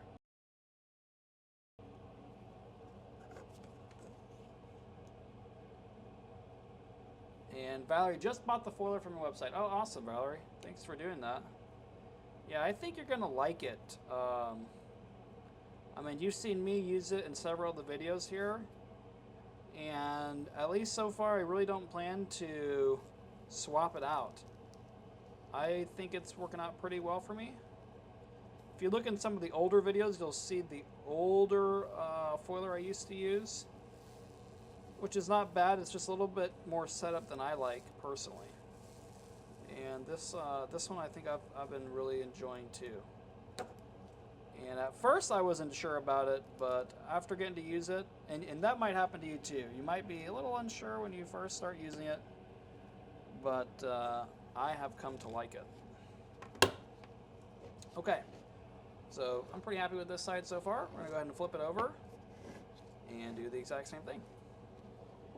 Now this is going to be our kind of finished side here. So after we get this all soldered, we're going to want to make sure this looks good. We're not going to want to have to come back and touch anything up. And I think that for this one, our point of hanging, let's see, I think I'm going to hang it from this spot, kind of get it a little bit at an angle. I think that'll look good.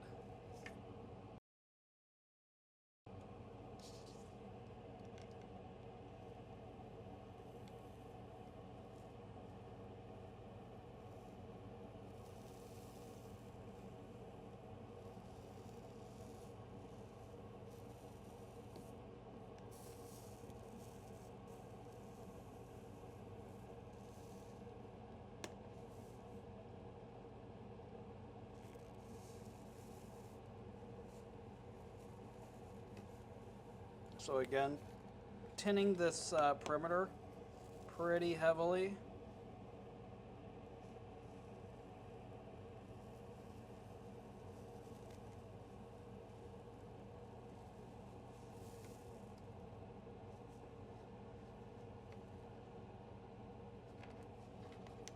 And we're going to go ahead and touch all that up when we go to do the edge beading.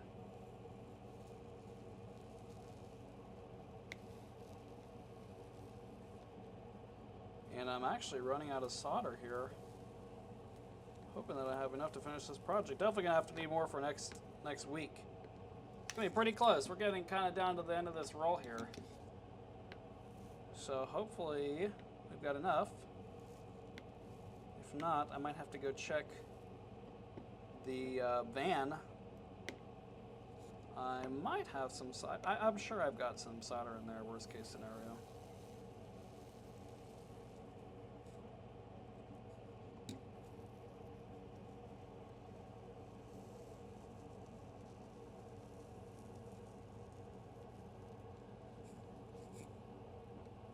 I think we'll be all right.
And sometimes you have to be a little bit careful. If you keep that soldering iron in the same spot for too long, it can kind of heat up and crack that glass, which you don't want, of course. So you're going to want to not be messing with it for too long. And, you know, it's really hard to say how long that is, but after you crack your first one, I think you'll have a better idea. Kind of just the way of the world. Sort of have to make that mistake, and then you'll, and maybe you never will. But once you do, if you do, it'll be pretty clear around how long you need to keep it on there for.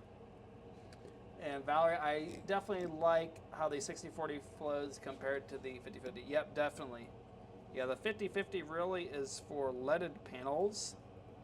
It's just a little bit stronger. It's got a higher melting point, so it's not as runny. And, you know, at the same temperature. And but it's a little bit stronger for the leaded joint, you know, leaded panels when you solder the joints. So,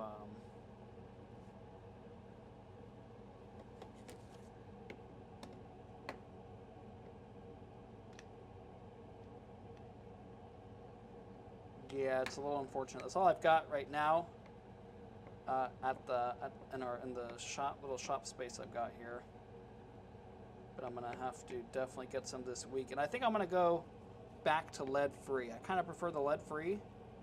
Just trying to keep as many chemicals away as I can. Not that I'm gonna eat this watermelon after we're done or anything, but that's just a general rule, general practice I try to live by. Trying to reduce my exposure to bad stuff as much as I can.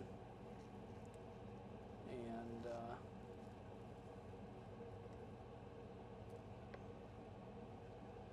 okay, so I'm going to try to tap out. I've got a few little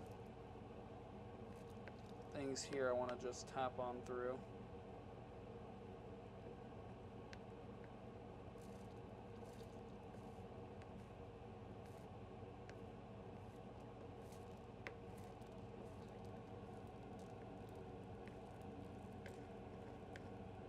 And sometimes you get all these little bubbles. I think it's the flux kind of coming up. Got it kind of trapped in between. So I'll just keep kind of working that until they are all gone. I think it's a little bit of displacement with the solder dripping through where the flux is at. And then it kind of bubbles up. There we go, I think that's good. Just going to finish this all the way through. And there we have it. We've got the face soldered. Now what I do want to do before we get too far here, and Valerie says, what do you recommend for lead-free solder? Here it's hard to work with. It is much harder to work with. It's definitely the hardest one to work with. You know, it's possible. You know, it's just going to take a little bit more time and effort, and you're just going to have to kind of, you know, go over stuff sometimes, and it just is hard to get it really runny and smooth. You just kind of have to tap it, you know, kind of tapping it instead of just doing one long bead. That's something I notice helps to kind of get a similar finish. And so that's kind of the way I do it. Now for this, for the hanging, we're gonna put our, you know, I made a little hook here. I like to use the wire, make a loop, and then twist it into a little bit of a braided cable. And then I like to grab it with the pliers here. And we're gonna put it right on our joint right here. And I'm gonna get you a little bit of a better view so you can actually see it. So I'm putting it right here on this joint, and I'm holding it with the pliers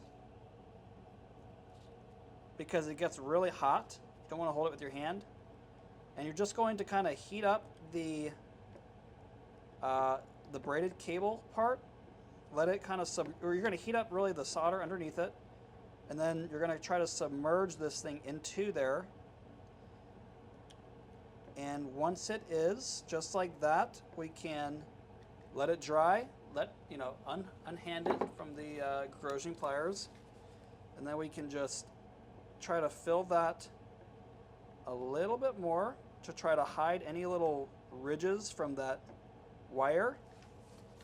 And so that will hold very strong, and it's really hot. I just barely touched it, it's really hot. So I'm gonna grab my heat resistant gloves here.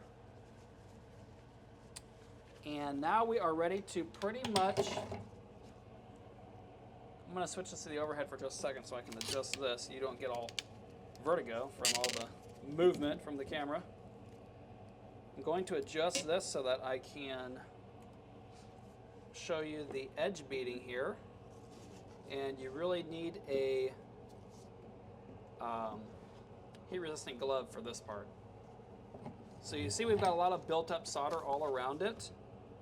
Now we're just going to start in one spot, and we're just going to try to tap this through, trying to keep a molten edge into itself. And little by little, we're kind of rotating this, smoothing everything out. We might have to go back and add a little bit at these joints. We'll see how everything looks. We want it to be nice and smooth though. So we're just kind of tapping this all the way around.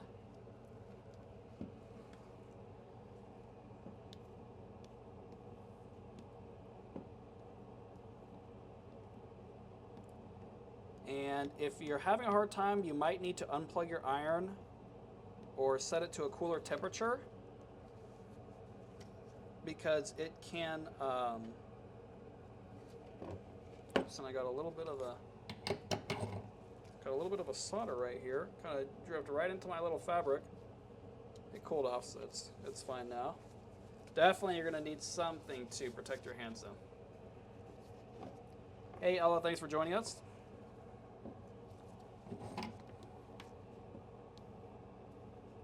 And so again, we're just tapping this all the way.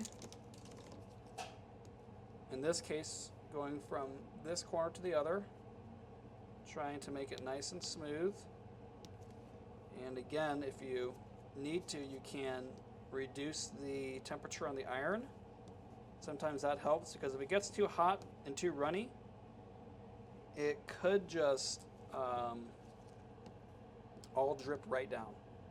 So if it's a little bit cooler, you know, it'll kind of get a little bit molten, smooth out a little bit, but not drip down, which is what you want.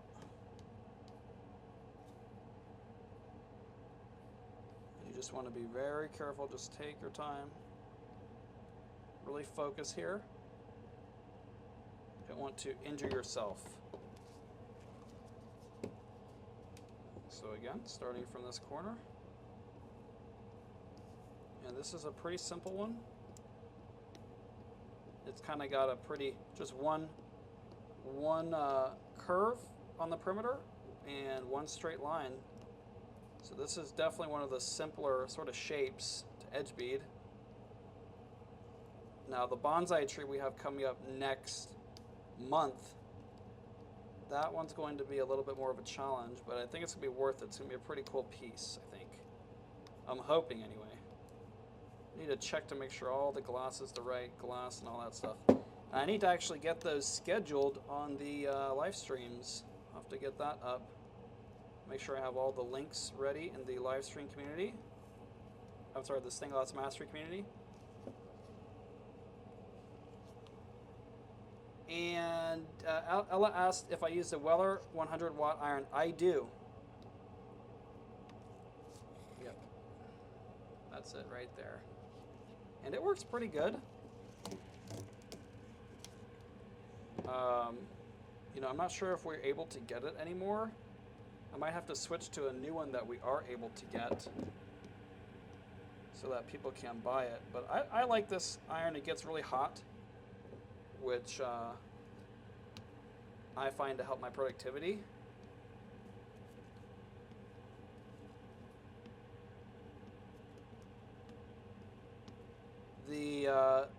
You know, you really need a hot iron, especially for the lead-free soldering. If you don't have a hot iron that gets really hot, it will not work very well. It's just kind of the nature of the beast. It needs a really hot melting, it has a high melting point, that solder. So the little Hakko iron with the temperature control, it works perfectly for the 6040, but not so much for the lead-free. And this is looking pretty good. I'm just going to kind of brush off, or try to brush off, any of these loose little solder stragglers from the edge beading. Sometimes they'll drip down and kind of stick to the other solder a little bit, but it's really more of a shallow adhesion. You can kind of knock it off normally. With the wire brush, you can try out with a little knife or something. And if it's not coming off, there we go. We might have to actually resolder it, you know, just do little touch-ups here and there. So this is the front side, kind of really washing off.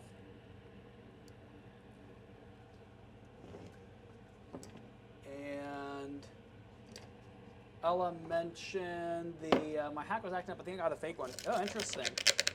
Yeah, I mean, that's definitely our most sold iron, is that little Hakko temperature control. I think it's, I guess it's a 601, like Valerie mentioned. I used my Weller for larger projects and the Hakko 601 for smaller projects. That makes sense. But yeah, I think that that's no doubt our most sold iron. And we stock, you know, a lot of those. It's just not my personal favorite. To me, it's not as versatile overall with regards to the lead-free solder. So that's really the only reason why I don't use it. I've tried it for sure, and it worked fine for like 6040. Worked great for 6040 actually, but you know how it is. And sometimes I'll use a little fid to just knock off these little solder droplets. Will kind of give it a little bit of a rough look.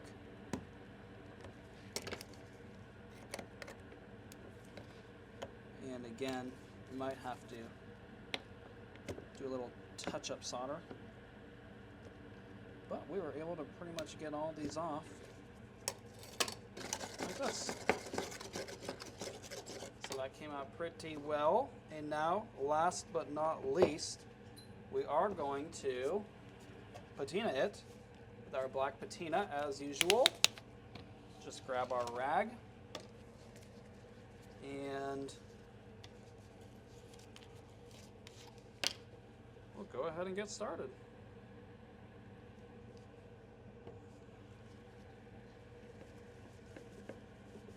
And this 50/50 really takes patina really well.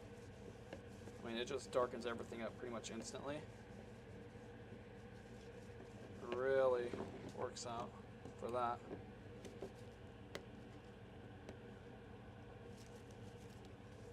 We might have to add a little bit more on here. We'll see. Sometimes, I mean, it doesn't take much, and it really darkens this 50/50 up. It's looking pretty dang good. And Mary Beth asked if I run it with a rheostat. I do not. If I need to kind of cool it off, I'll just unplug it. But honestly, I normally just leave it pretty much full blast. And while I'm on this, I am going to turn it off so I don't forget to do that. I have done that before. Left it on for the week, burned up the tip, but the heating element actually still worked. So I was pretty thankful, pretty lucky, fortunate that that worked out like that. All I had to do was replace the tip. And it was a pretty quick fix, thankfully. And so that's pretty much it for this project, everybody. I really appreciate.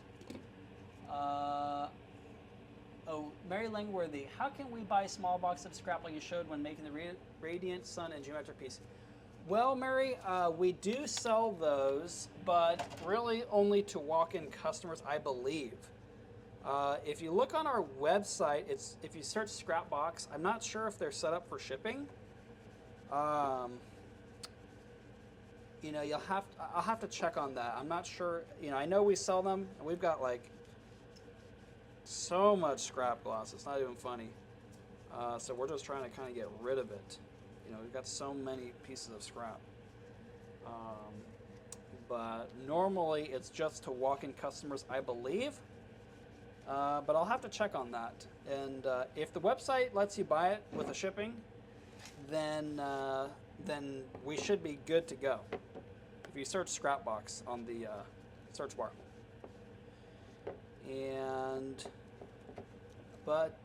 Yeah, hey, everybody, thank you so much for joining today. I hope you enjoyed the watermelon.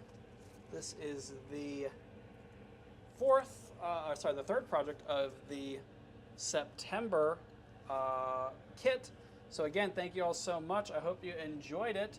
And if you're not familiar, check out the Stained Glass Mastery community where we have all the free patterns that you see behind me. We have video guides on everything that we've made here.